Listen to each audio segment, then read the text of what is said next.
Alright guys, welcome to this page of the notes. What we're going to do here is go ahead and get some more practice with graphing quadratic. So let's just jump right into this. What I've done is I've given you a quadratic here, and we've got ourselves a coordinate plane. So let's go ahead and get this one started. Remember, what we're going to need to do is we need to start by finding the axis of symmetry, which is going to be at x equals negative b over 2a. Well, in order to find that, let's go ahead and figure out what my a and my b are. And remember, I suggested one of the things you might want to do when you start these problems is just go ahead and write that general formula up here every time. Ax squared plus bx plus c. Well, what that does is it helps me identify my a and my b. I now know that my a is a -1 and my b is a -2. So here we go. Let me write those down for us. I now know that a is equal to a -1, b is equal to a -2, and c is equal to a -1. And we'll go ahead and plug those guys into my formula. Let's see here. I'm going to have negative. I'm going to have a -2 over 2 times a -1. All right, we got negatives running around all over the place here. Please be very, very careful with your signs. Let's see how this goes. Negative times a negative is going to cancel each other out and leave me with a +2. In the bottom, I have 2 times a -1, which would be a -2. And what I wind up with is 2 divided by a -2 means x is equal to a -1. X is equal to a -1. So that's going to be my axis of symmetry.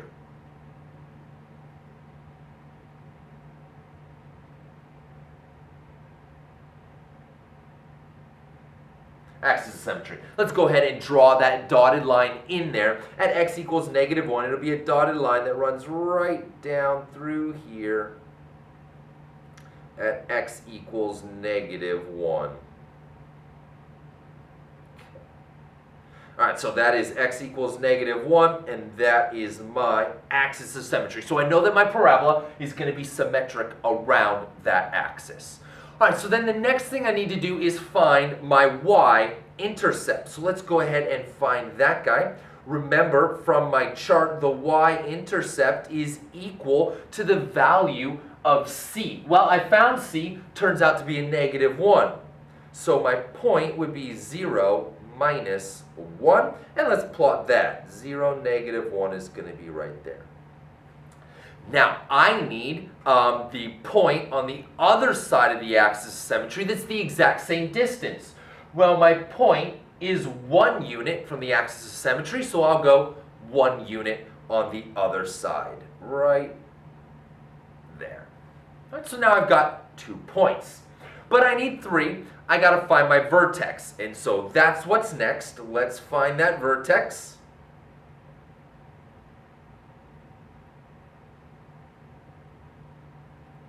Now remember, we find the vertex by doing f of -b over 2a.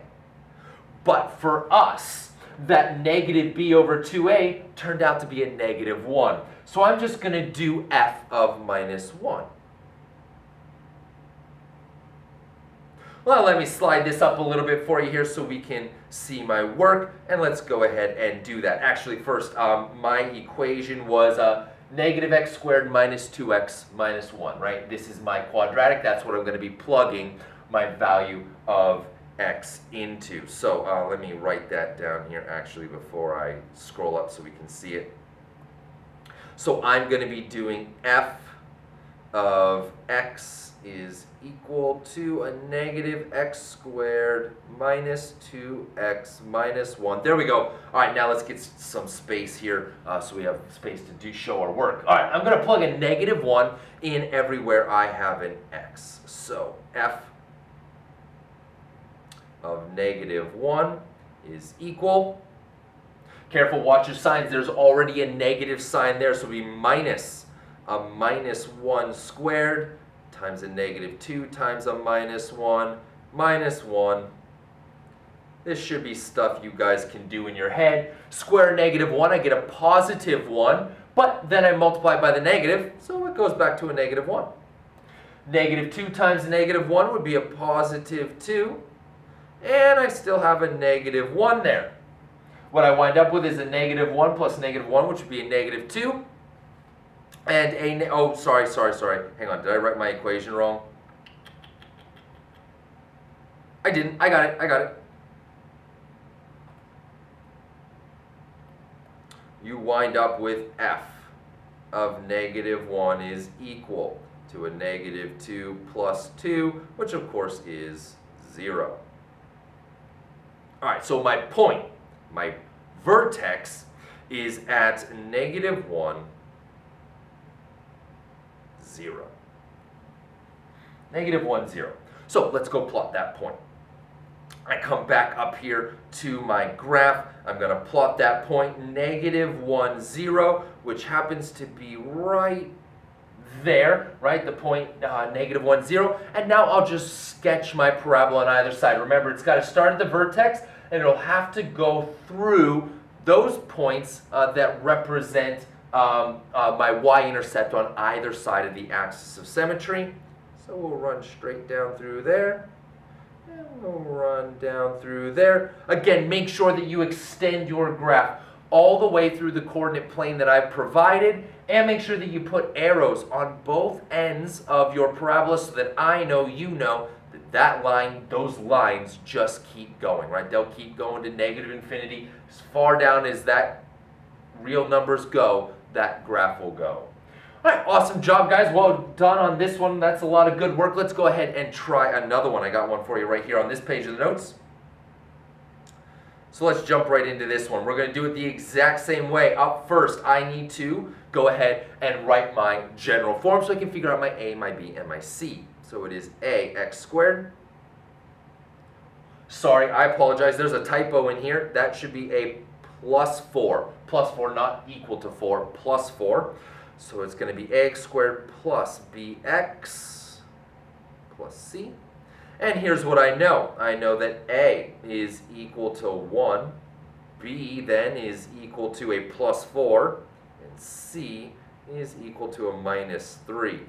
All right, let's just jump right into this then. I know that my axis of symmetry is going to be x equals -b over 2a. Let's plug in what we know. My b is a 4. My a is a 1. So I wind up with -4 divided by 2, which, you guessed it, is a -2. Let's go ahead and throw that onto my coordinate plane. -2, that's going to be right here. Dotted line right down through.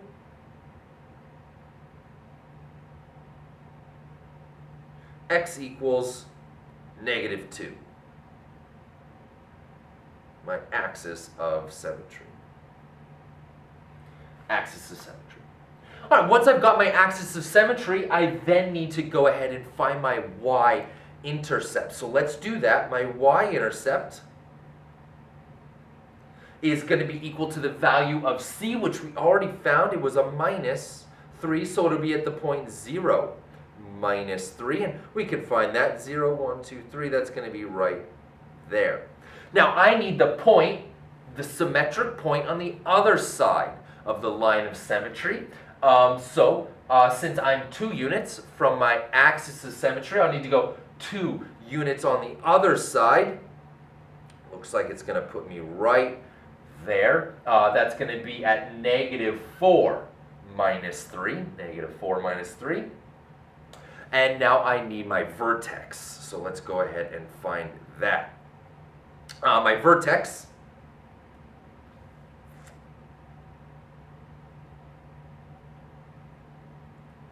again, remember the vertex is going to be at f of -b over 2a, which for us turned out to be a -2. Right? That's what my -b over 2a came out to be, a -2. So I'm just going to plug a -2 everywhere in my function that I have an x. So we're going to do f of -2 is equal. Let's see, it'll be a -2 squared plus 4 times a negative 2 minus 3. Let me go ahead and get myself some space. So I got some room to do this work. I think we can do this in our head as well. A negative 2 squared is going to be, right, a positive 4. Nope, sorry, marker, there it is.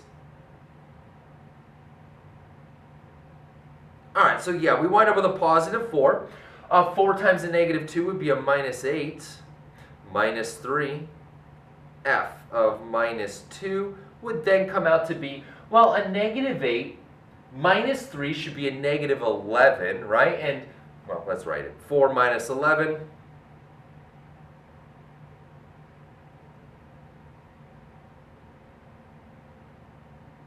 I get a negative 7, which means that my vertex is going to be at negative 2, negative 7. Let's go ahead and plot that point. Negative 2, negative 7. All right, well, negative 2 was my axis of symmetry. So then all I got to do is find negative 7. Minus 1, minus 2, minus 3, minus 4, minus 5, minus 6. Minus 7 right there is going to be my vertex. And again, remember the way that you sketch your parabola. You start at the vertex and you draw a line up through each of the points representing the y-intercept on either side there of your axis of symmetry. So one heading up like that, and one heading up like that. Again, remember, please extend your lines all the way through the coordinate plane I've given you. Make sure you put arrows on both ends of those so that I know you know that those lines just keep going. Guys, that's really good practice here, graphing quadratic functions by finding the axis of symmetry, the y-intercept, and the vertex. Head on over to the next page of the notes and we'll try a couple more of these. I'll meet you guys there.